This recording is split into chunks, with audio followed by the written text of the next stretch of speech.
Back here for another segment of Coaches Club, joined by Coach McGibbon of the D3 men's hockey team, as well as the voice of the Flames. How's it going, Rhett? Good. Glad to be here. You guys had started slow a little bit this year, but you guys picked it back up, got back to 500 before the Christmas break. So what's something that really stood out to you going into this Christmas break? Yeah, it was just we started to play a team game. We really started to buy into not turning the puck over in between the blue lines and getting the puck in deep and really playing safe. And, you can have two lines doing that, but if the other two aren't, it's kind of hard to kind of mesh as a unit. But really, all four lines really started to play the brand of hockey that we've been preaching all year long.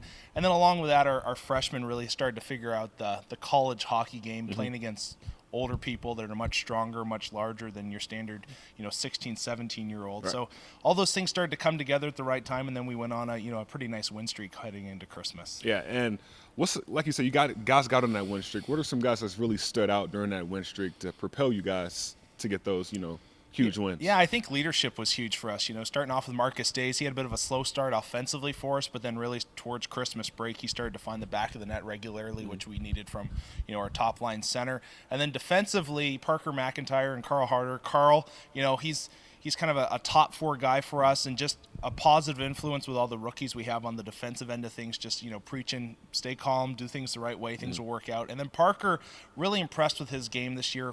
If you take a look at his freshman and second year here at Liberty, just probably discipline was an issue for him, and along with that, maybe turning the puck over, maybe not making the right decisions. But this year, he's just really bought into playing safe and, just keeping his head about him, and he's done a fantastic job. In some ways, I think Parker might be our most improved player. Nice. And like we were talking about, confidence is a huge thing going into now. And I'm sure Nationals is in the back of everybody's head, but you got to take one game at a time. So what's something that you're most looking forward to this next half of the season going into it? It comes down to about 5 or 6 games for us, because Okay. our tail end games don't really count towards us making regionals and hopefully nationals. So it's playing the hockey the right way. And I tell the guys, you've worked so hard to, come back from that 0-5 start. Don't let your hard work go to waste. Okay. You don't know how many opportunities you're going to get to make regionals. In D3 history, they've only made it once. And you have a good opportunity this year, set at 12th. If we can go into we're head out to Tennessee for an invitational. We're playing South Carolina, who's ranked 10th. If we can take that game, and then the weekend after that we play CNU, who's 6th, and if we can at least split with them, then we set ourselves up really nicely to hopefully make it to regionals. And, I really believe in this group, the way they've bought in here lately, and just the youthful enthusiasm and also the attention to details. I think we can make some noise at regionals. A little off subject here. You're the voice of the Flames, like I was saying earlier. So what got you here, and, how did you get to LU? So just, tell us how you got here and the things that you've been doing for us so far.